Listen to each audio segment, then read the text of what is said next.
As an entrepreneur, it's not always easy and obvious to manage our money properly, especially if we are an ambitious entrepreneur. It might also push us to take some risks and to make investments into high potential projects that unfortunately often take more time to provide a return on investment. In today's episode, I'm going to share the well-known methodology that helped me a lot with money management. It's called Profit First. It's so good that I am now using it for both my personal life as well as all my businesses. And I'm going to explain you the essential of that methodology and how it can help you reduce stress while increasing your profit.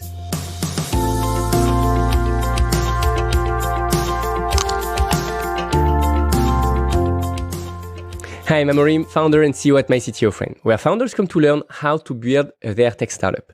And with this Startup Snack series available on both podcast and YouTube, we want to share the essential to make it easier for you to build your tech startup.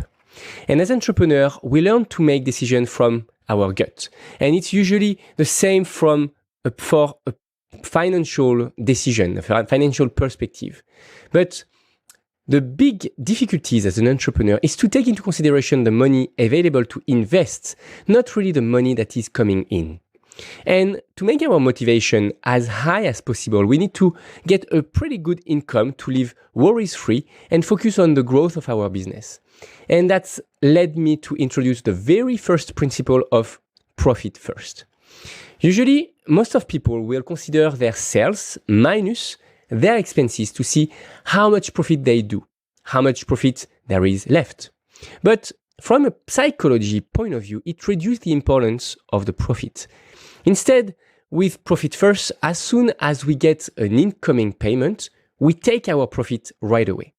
Basically, we set aside our paycheck first.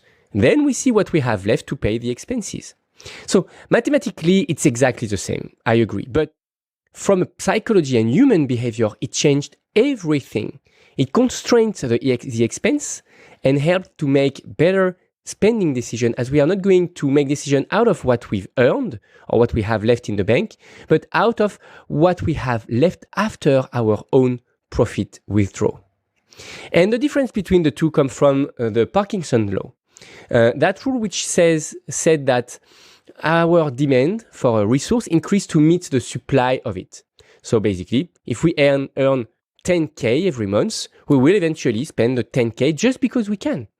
Same thing for project length, for the amount of things that we have in our house, etc., etc. Projects usually are as long as we can wait. And in our house, we get as much things as we can handle. And some example another example is also the size of plates. Like, for example, if you want to start a diet, just start by changing the plates that you use on a daily basis and use smaller plates. Automatically, we put less money and we eat less. And that's a lot easier to manage small plates than a big one, especially in startups, because when we start earning some good money, and or maybe when we raise a good amount of money for our startup, then almost overnight we increase the size of our plate. And the way we were managing our money with small plates do not work anymore. And if we keep the same practices, we will surely waste some of our most precious resource, the money. That's why there is a second principle in this profit first methodology, and for me, an even better and more powerful principle from my point of view, which is the power of creating sub-bank accounts for each purpose. Which means that instead of budgeting how much we will have left by the end of the month, we can spend all the money we will have to spend that month as soon as we get it. How? Simply by having dedicated bank accounts, and we redirect the money automatically as soon as it's coming in with a predefined percentage or a fixed amount every month. For example, I have a bank account for all the incomes where my clients send me the money.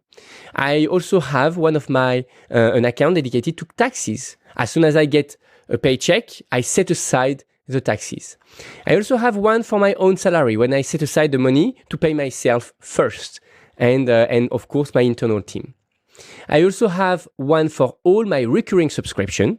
So basically, that's the OPEX account, the operation, where I put all the money to pay all the subscription, tools, etc. that I have to pay, my office, etc. That's a budget that I control and I spend on the beginning of the month so that I know what I can afford. And I also have a specific amount to budget specific projects. For example, if I have a specific project where I need to hire freelance, etc., then I can have that specific account. And I do pretty much the same for my personal finance. And what is pretty cool is that it challenges us to better spend our money. We don't have that feeling to be super rich on the beginning of the month and to be broke by the end of the month. Things are anticipated. We know what we will have left by the end of the month because we spend it right away.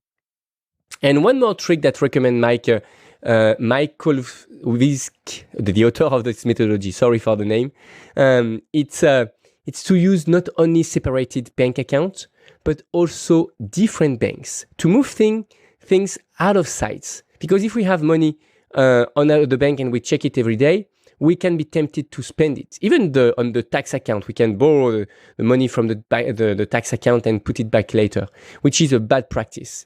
No, the best is to move that money on another bank where we are not going to check things on a daily basis and maybe even don't have access online to be sure that things works automatically and because having the money out of sight will help you a lot as well. So in conclusion, the key is to do what people were doing during the war.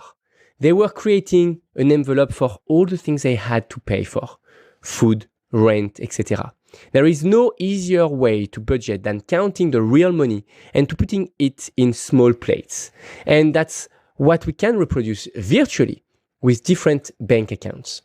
And it helps focus on paying ourselves first, reduce our expenses, increase our revenue because we reward ourselves, and because we will have also that challenge to always keep the cash flow on top after removing everything we have to pay. And it's also a good rewarding system where we can basically do not work to pay expenses first, but we work to pay ourselves first, to reward ourselves first. And then, of course, for all the work that we do on daily basis. If you enjoy learning with us and want to see more, consider subscribing. Help us spread the word by hitting the like button and by sharing with your entrepreneur friends.